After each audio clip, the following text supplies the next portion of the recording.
Welcome to Audacity Works, a podcast inspired by and dedicated to the working artist, the creative entrepreneur, and generally, doing the damn thing. This exists on the premise that the world belongs to those who have the audacity to believe that their lives have value. This is for you. Welcome to Audacity Works. I'm your host, Rachel Strickland, and this is episode number 91, which is a love song to summer, and also about choosing where you live. A little bit of updates for you first. On August the 8th, I am bringing Lexa Walsh, a very accomplished artist who I met at the Atlantic Center for the Arts residency that I did in 2021. And we're going to host a workshop that she has called How Do You Get That Awesome Residency? Lexa's CV is about as long as my leg. And when I met her at the ACA, she was there as the chef. And even her food is artwork. But the woman has had more residencies in more places and more cool experiences through artistic residencies than anyone else that I know. And she has so much insight into finding and applying for artistic residencies. If you have no idea what a residency is, I will link another episode that I've done about artistic residencies, but I am a huge fan of dedicated time and space to create your work, particularly if a residency is process-based. But it is a learning curve. Applying for them did not come naturally to me at all, and I needed a lot of help. I got a lot of help from Ross Travis, who I had on several weeks ago. And I really have to encourage you to find someone who knows more about the thing before you do the thing. And let the time that you spend, because it is time consuming to apply to a residency, let that time be effective. And that's why I wanted to host Lexa to hold this workshop. It's going to be on Crowdcast, and it's on August 8th from 2 to 4 p.m. Eastern Standard Time. We have set up a sliding scale. Anywhere from $33 to $47. This is for working artists by two working artists. So we wanted to make it accessible, but it is very valuable information. And she's been teaching this workshop for a while. So if you have any interest in pursuing artistic residencies, I highly recommend that you come. Come and learn the things from someone who's done a lot of it. Very excited to share her with all of you. She's wonderful. You can find a link for this in the show notes. And also, if you are a patron of mine at the Coven tier or higher, you get 50% off of all of the webinars that I host on Crowdcast. So if you don't know what your code is, your promo code, then just contact me. It was sent out in an email when you signed up, but I don't expect you to keep track of that email. So just poke me and I'll very happily give it to you.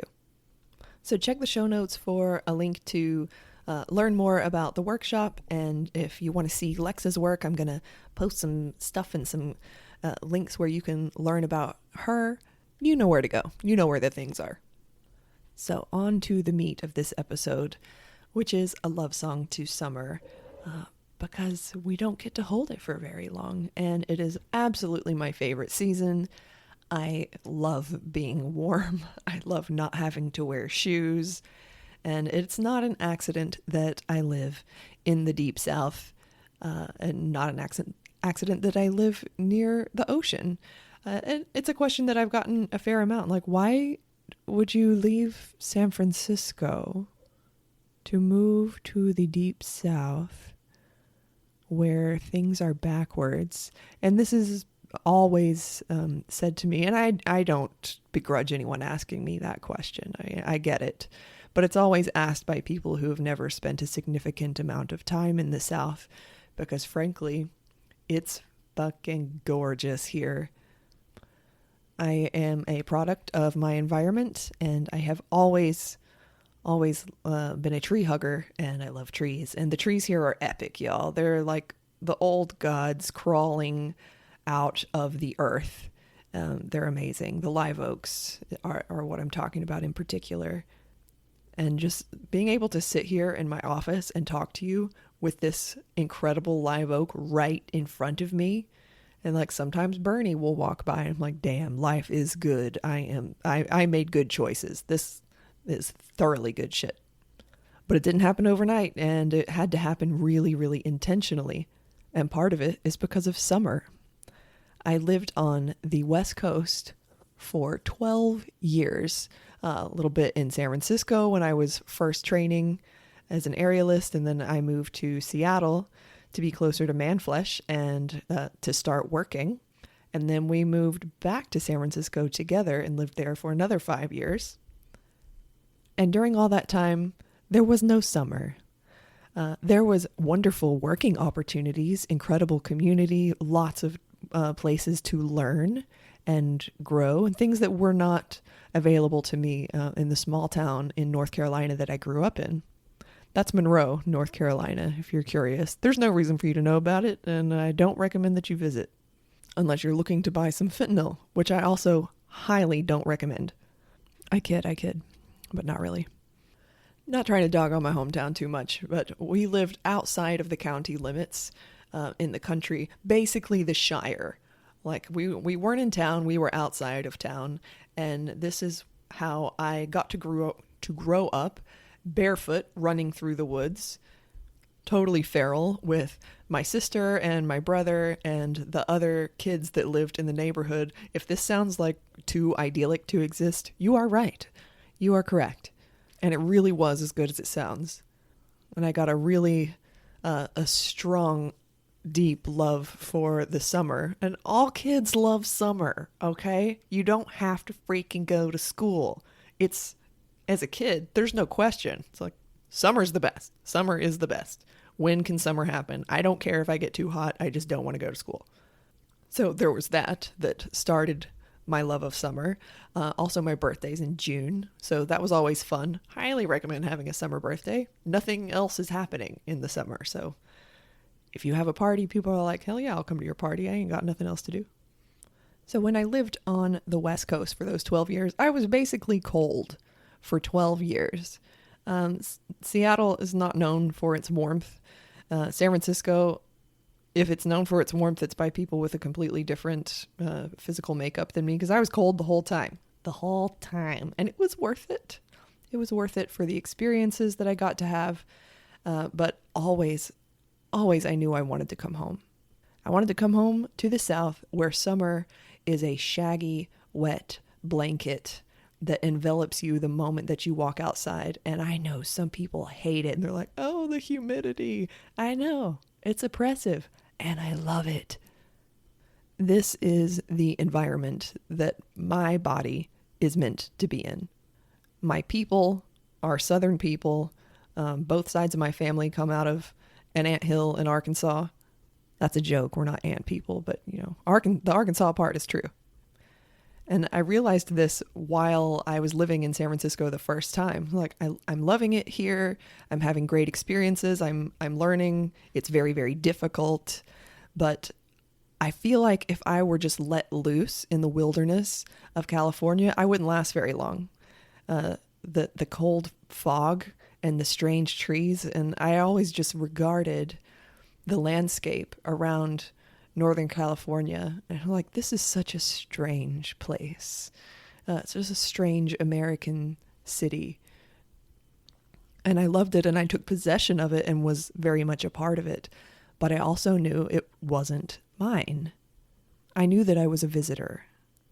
And anytime I would come home and I would walk out of the airport and that thick, wet heat would rush up and wrap itself around me, and my chest would just melt open. I'm like, okay, I'm home. This is the environment that my people are made for. I can feel my ancestors being like, welcome home, baby. Here's your cheer wine. And I think there's lots of cultural discourse about knowing when you're somewhere that you belong culturally. And I don't feel that here culturally. I don't. I feel it in the land. As my good friend Marianne Bennick says, the land is loud. the land is loud. So it's not even the culture around Charleston that is attractive to me. It's just the land itself. I still get a kick when I come out of Costco. Okay? It's not romantic at Costco, but I'll walk out of Costco to my car in 95-degree heat, full humidity, and there's a huge live oak draped with Spanish moss in the parking lot, and I get a little thrill every single time. Like, I can't believe that I get to live here. And that is what I have been waiting for. And I knew during those 12 years that I was away and working on the West Coast and learning, I knew that that's what I wanted. And I also knew it wasn't time.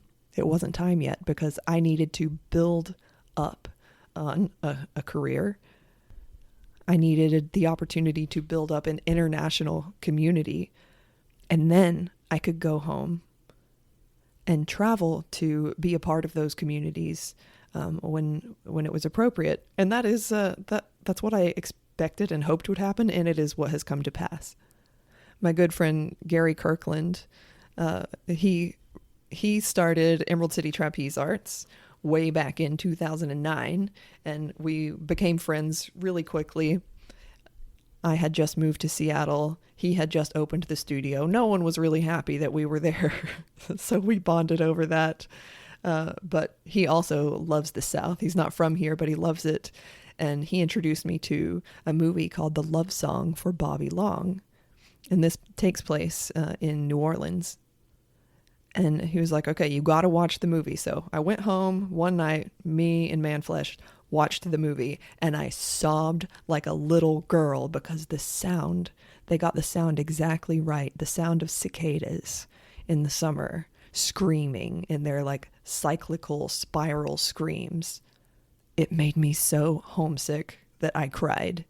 And I was like, I gotta go home. I want to go home. And he was like, it's not time for you to go home yet. You have just gotten started. You owe it to yourself and the people in your life to do to completion what you came here to do. And he was right. And it's one of many words of wisdom that he's shared with me over the years. Love you, home. Love you. I don't know if he listens to this. Probably not. But if he does, he'll get a little surprise there. So at one point, I thought that I was going to move to Los Angeles. There was tons of work there. It's Los Angeles. There's so many opportunities. And so I flew to Los Angeles and I stayed with the ineffable beloved herself. That's Christina Nikaya. You may know her from fitandbendy.com. A wonderful sister friend of mine. I stayed with her for like 2 weeks just to check out LA, to do some gigs and see what life was like because I intended to perhaps move there. And when I got off the plane, I didn't feel the thing that I hoped to feel, but I was like, okay, well, the feelings aren't facts, it's just feelings. So we had a great time. I always love spending time with Christina. We had a great time. I went home. Later on, I got hired to create a show with TikTok aerial dance. This was in Seattle. Liza Rose headed that up, and she now lives in New Orleans. But we were taking the show to the New Orleans Fringe Festival. Sadly, it doesn't exist anymore, but it did at the time, and I'm very glad. The Fringe Festival in New Orleans was in November. So we made the show. We flew to New Orleans. I walked out of the airport and sobbed because there it was. There was the feeling that I desperately wanted to have when I walked off the plane in Los Angeles, and it just wasn't there. But oh my God, was it there when I walked off the plane in New Orleans. That thick heat rushed up to me, even though it was in November. The sound of cicadas filled my ears, and I was just like walking towards baggage claim, sobbing with like tears running down my face, and I'm like, damn it. That's the feeling. And I do trust my feelings. When they make themselves, known like that, that's kind of a pretty clear message. And that's when I knew I was indeed not going to move to Los Angeles. I was going to go back home. And I did, and I'm so glad that I did.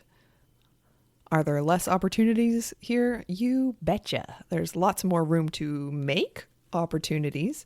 It's also harder. There's less things if you're a working artist available to you here than there is in places like New York and San Francisco and Los Angeles and Seattle. I get that.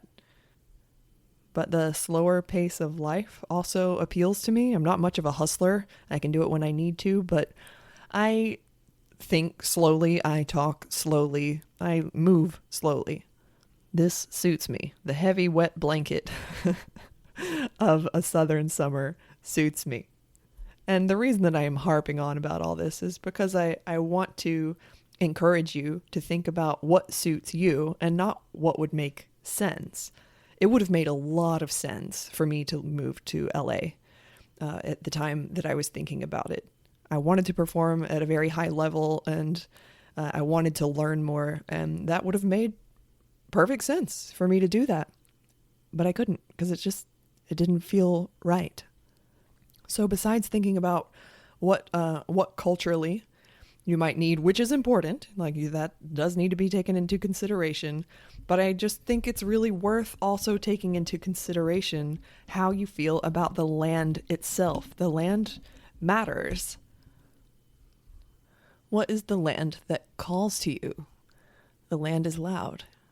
And even if you can't live there, maybe you can go there and just to be in that land for a while and listen to hear what it has to tell you.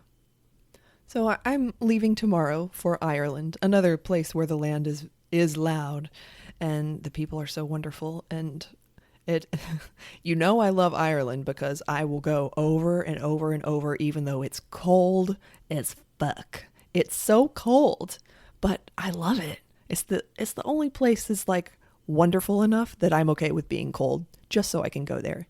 It's worth it to me. But I will confess, it's hard to leave this place in the middle of the summer for 2 weeks. Of course, it's still going to be hot when I come home in August. And there are just some activities that are necessary for me to feel like summer actually happened. Those include sitting on the beach, in a chair, the kind that are really low down, right in the surf, reading. That's necessary. That needs to happen at least 5 times. Also, I want to go lay on my mama's deck on Edisto Island and get way too hot and jump in the creek and fight the tide and swim back and then dry out again like a lizard and repeat. I also want to spend as much time as possible in my hammock in my backyard. Excellent place. And finally, and this is one that I haven't gotten to do in a while, which is to spend time by a pool. Remember pools? Pools are cool. There's nothing in there that's going to bite you or eat you or sting you. And that's not true of any other water that I get in coastal South Carolina. You're never alone here. There's always something in the water with you. And that's just a fact. But there's nothing in the pool. So there's kind of you don't have to look out for yourself as much. Of course, I don't have a pool. Maybe someday. That's my bougie dream. But it's nowhere close to happening. But then my friend, Vanessa Sirois, aerialist friend, neighbor, introduced me to a thing where you can rent someone's pool by the hour, like an Airbnb. What? Did y'all know about this? It's called Swimply.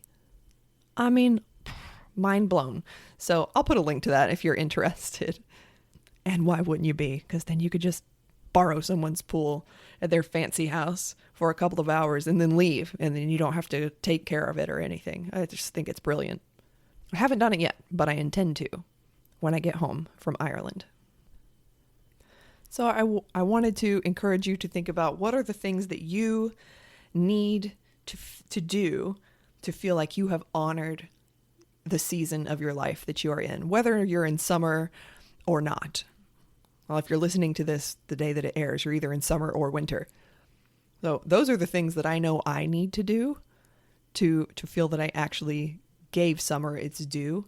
What are the things that you need to do to honor the season that you're in right now? And what is the land telling you?